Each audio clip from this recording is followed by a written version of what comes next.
జోపాడు బంగ్లా మండలంలోని పోతిరెడ్డిపాడు హెచ్లెట్ నీటిని సందర్శించడానికి వైఎస్ఆర్సీపీ టాస్క్ ఫోర్స్ కమిటీ వారు రావడం జరుగుతుందని మాజీ ఎమ్మెల్యే లబ్బి వెంకటస్వామి తెలియజేశారు. ఈ సందర్భంగా ఆదివారం మీడియాతో సమక్షంలో మాట్లాడుతూ వైఎస్ఆర్సీపీ టాస్క్ ఫోర్స్ కమిటీ వాళ్ళు నందికొట్కూరు నియోజకవర్గ ప్రజలను దృష్టిలో ఉంచుకొని వారి మనోభావాలను, రైతులు, రైతాంగం పడే ఇబ్బందులను, సామాన్య కూలీలకు సమాజంలో ఏర్పడే వారి స్థితిగతులను బలహీనం కాకుండా ఉండడం కోసమే నందికొట్కూరు నియోజకవర్గం క్షుణ్ణంగా తెలిసిన వ్యక్తిగా ఆ కమిటీకి సూచనలు ఆయన తెలియజేశారు. నందికొట్కూరు నియోజకవర్గ ప్రజల యొక్క మనోభావాలను, రైతులు, రైతాంగము పడే ఇబ్బందులను, సామాన్య కూలీలకు సమాజంలో ఏర్పడే వారి స్థితిగతులు బలహీనం కాకుండా ఉండడానికి కోసమై నందికొట్కూరు నియోజకవర్గము క్షుణ్ణంగా తెలిసిన వ్యక్తిగా, ఇది స్పీచ్ లేదు కదా, వ్యక్తిగా ఆ కమిటీకి ప్రత్యేకమైనటువంటి విజ్ఞప్తి చేస్తున్నాను.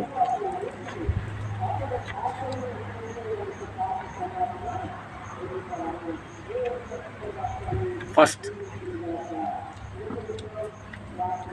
పోతిరెడ్డిపాడు హెడ్ లెగ్యులేటర్ నుండి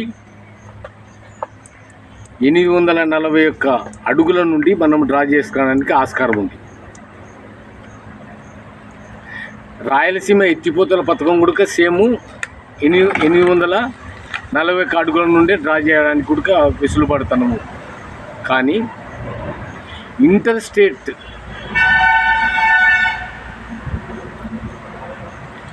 పర్మిషన్ కానీ, ఎన్జిటి పర్మిషన్లు కానీ ఇంతవరకు వచ్చినటువంటి దాఖలా లేవు.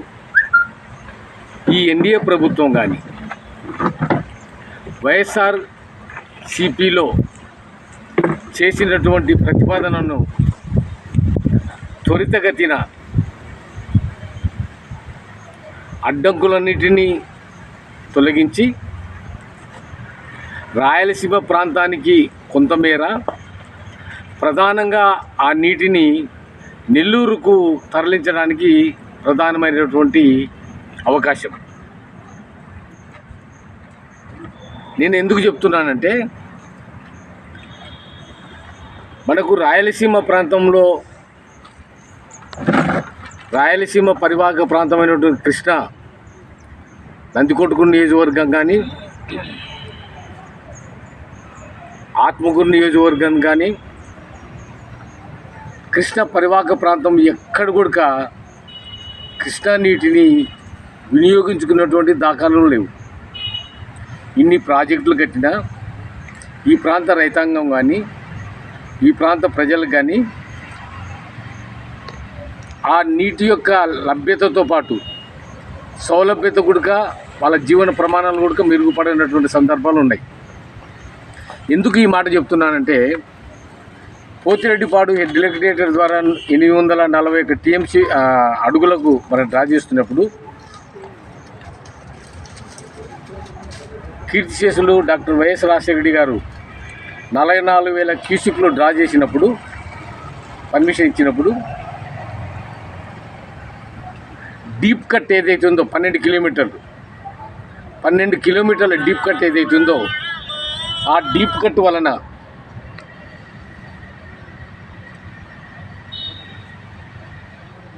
అది కిలోమీటర్ల రేడియేషన్ పరిధిలో భూగర్భ జలాలు కానీ, సాగునీరు సమస్య కానీ, బోర్లు నీరు వచ్చే సమస్య కానీ ఉత్పన్నం కాదు, అంటే సమస్య ఉత్పన్నం అవుతుంది. కాబట్టి వీటికి ప్రత్యామ్నాయంగా రాయలసీమ ఎత్తిపోతల పథకం గురించి వైఎస్ఆర్సీపీ టాస్క్ ఫోర్స్ కమిటీకి నా విజ్ఞప్తి ఏంటంటే, భూగర్భ జలాలు అంటిపోయి తాగునీటి సమస్యను ఏర్పడి రైతులు, రైతాంగానికి ఎలాంటి నీటి సౌకర్యం లేనటువంటి 10 కిలోమీటర్ల రేడియేషన్లో వాటికి ప్రత్యామ్నాయ మార్గాలు ఏంటి? నా నియోజకవర్గంలో, నందికొట్కూరు నియోజకవర్గంలో, అలాగే ఆత్మకూరు నియోజకవర్గానికి కూడా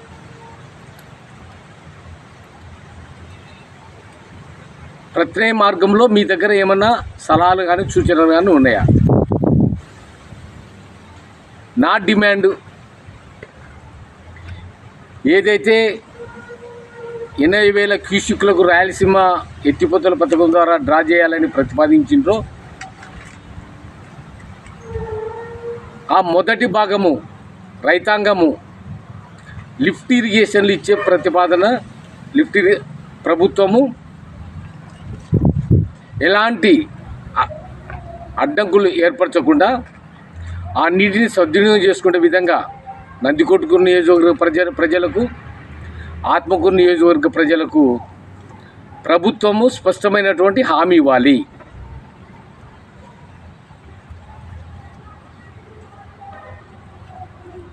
లేని సమక్షంలో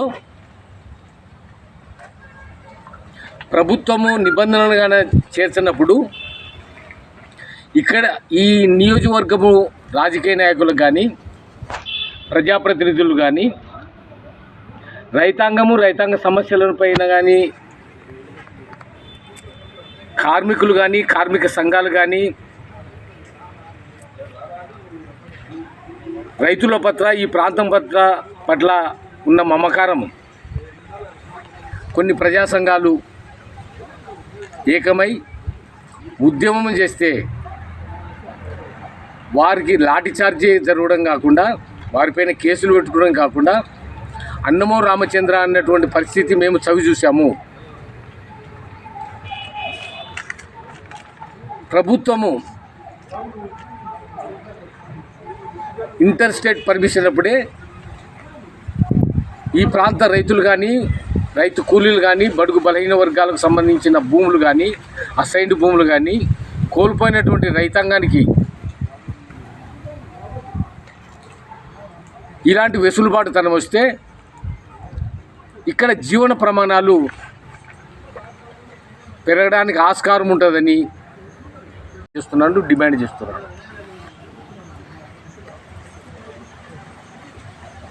ఒకవేళ 80,000 క్యూసిక్లు వాటర్లు డ్రా చేసినప్పుడు నందికొట్కూరు నియోజకవర్గం కానీ నంద్యాల జిల్లా కానీ ఈ నీటిని ఎంతో కొంత సౌలభ్యత వాడుకోవడానికి ఆస్కారం ఉన్నటువంటి ఉంటే ఇక్కడ ఒక రిజర్వాయర్ ఏర్పాటు చేయవలసిన అవసరం ఉంది. ఎందుకంటే 40,000 క్యూసిక్లు డ్రా చేస్తున్నప్పుడే మనకు రిజర్వాయర్ లేకపోవడం వల్ల 44,000 క్యూసిక్లు వాటర్ డ్రా చేయలేకపోతున్నాము.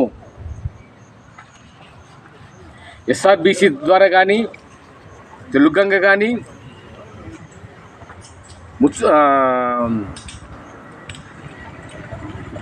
నిప్పులవాగు ద్వారా కానీ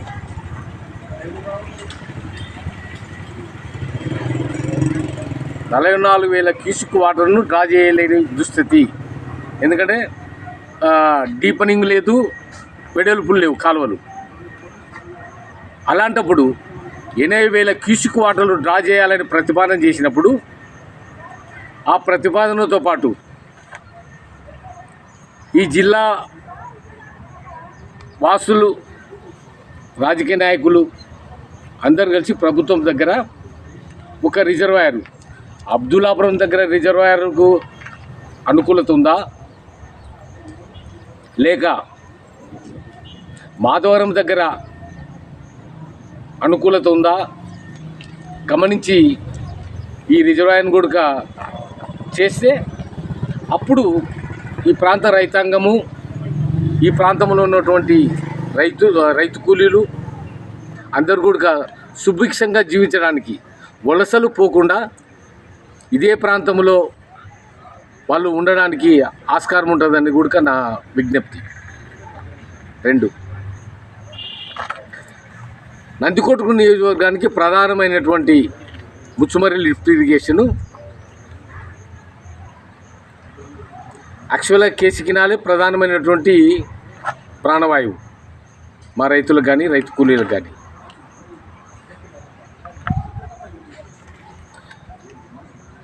ఏదైతే ముచ్చుమర్రి లిఫ్ట్ ఇరిగేషన్ ద్వారా 5 టీఎంసీ వాటరు ప్రభుత్వ నిబంధనల ప్రకారం వాడుకోవడానికి వెసులుబాటుతనం ఉందో అక్కడ 4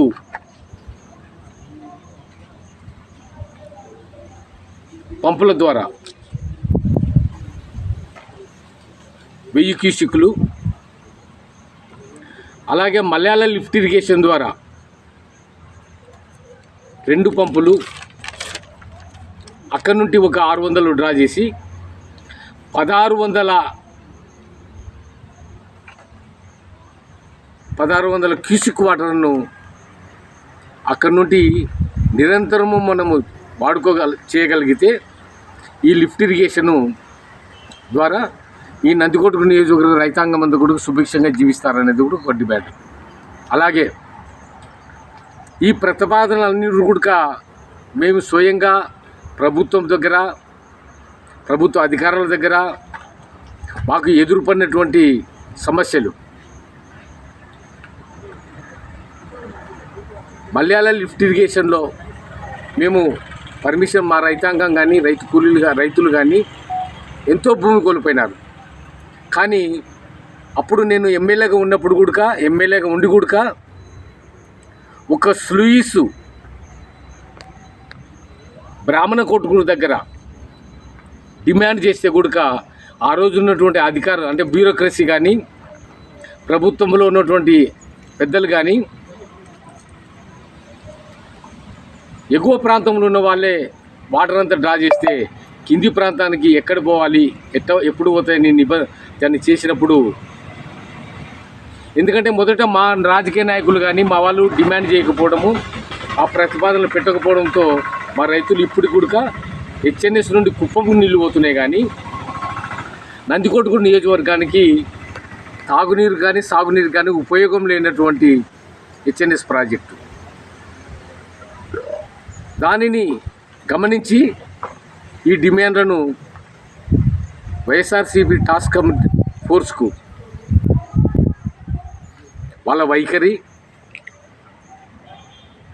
ఈ నిబంధనలను ప్రభుత్వానికి ప్రతిపాదన చేసినప్పుడు ఖచ్చితంగా మీరు క్రోడీకరించాలని నా రెండవ డిమాండు. మూడవ డిమాండు 98 జీవో, నీటి ముంపు నిరుద్యోగులు కొందరు వాళ్ళు చేసిన త్యాగాలు, అంటే వాళ్ళ తాత కానీ వాళ్ళ ముత్తాతలు కానీ వాళ్ళ నాయనగారు చేసిన త్యాగాలకు 98 జీవోలో వాళ్ళు ఎలిజిబిలిటీ ఉండి వాళ్ళకి ఇప్పటికీ ఉద్యోగాలు రాక వాళ్ళ వయసు మీరి కొందరు చచ్చిపోయినటువంటి కుటుంబాలు కూడా ఉన్నాయి. ఉన్న 674 మందికి ఉద్యోగాలు ఇప్పించడంలో ఎలాంటి నష్టం లేదు. ఎందుకు నష్టం లేదంటే, నేను 1650 ఉద్యోగాలను ప్రభుత్వంతో నిజమైన 98 జీవో లబ్ధిదారులను గుర్తించి ప్రభుత్వంతో గుర్తించబడ్డాం. ఆ నిజమైన లబ్ధిదారులు ఎవరైతే ఉన్నారో ఎలిజిబుల్ వాళ్ళు ఆ అప్రూవ్ లిస్టు అప్పుడు హెచ్ఆర్సీ పాలసీ కానీ కమర్షియల్ కానీ ఫైనాన్స్ కానీ ఇవన్నీ కూడా పర్మిషన్లు తీసుకొని మార్కెట్ యార్డ్ దగ్గర కిరణ్ కుమార్ రెడ్డి ముఖ్యమంత్రిగా ఉన్నప్పుడు 500 ఉద్యోగాలను ప్రత్యక్షంగా ఇవ్వడం జరిగింది. కిరణ్ కుమార్ రెడ్డి గారి సమక్షంలో ఆ రోజు కిరణ్ కుమార్ రెడ్డి గారు వీళ్ళు చేసిన త్యాగానికి నీటి ముంపు ఎవరైతే శ్రీశైలం ప్రాజెక్టు ద్వారా పొలాలు కానీ కల్లాలు కానీ గ్రామాలు కానీ కోల్పోయినటువంటి రైతులకు ముఖ్యమంత్రిగా ఉండి క్షమాపణ చెప్పినటువంటి సందర్భం కూడా మీరందరూ కూడా గుర్తెరుగుతుంది. కాబట్టి వాళ్ళ త్యాగ నీరతిని ఈరోజు ఈ రాష్ట్ర ప్రభుత్వం కానీ తెలంగాణ ప్రభుత్వం కానీ అనుభవిస్తుంది. దానివలన ఎన్నో వేల కోట్ల రూపాయలు ప్రభుత్వ ధనం వస్తుంది, ట్యాక్సుల రూపంలో, ఎలక్ట్రిసిటీ రూపంలో. కానీ నీటి ముంపు నిరుద్యోగులను న్యాయం చేయట్లేదంటే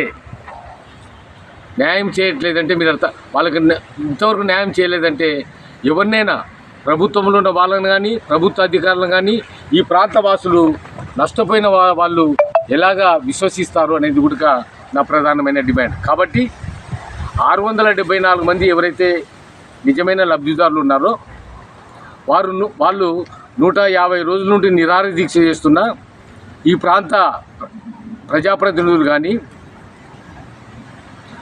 వాళ్ళ యొక్క ఆలోచనను ముఖ్యమంత్రి చంద్రబాబు నాయుడు దగ్గరికి కానీ ఈ సమస్యను పరిష్కరించని అసెంబ్లీలో కానీ పార్లమెంట్లో కానీ అడగనటువంటి దుస్థితి మన రాజకీయ నాయకుల యొక్క పరిస్థితి. కాబట్టి రాజకీయ నాయకులు ఈ సమస్యని త్వరితగతిన పరిష్కరించి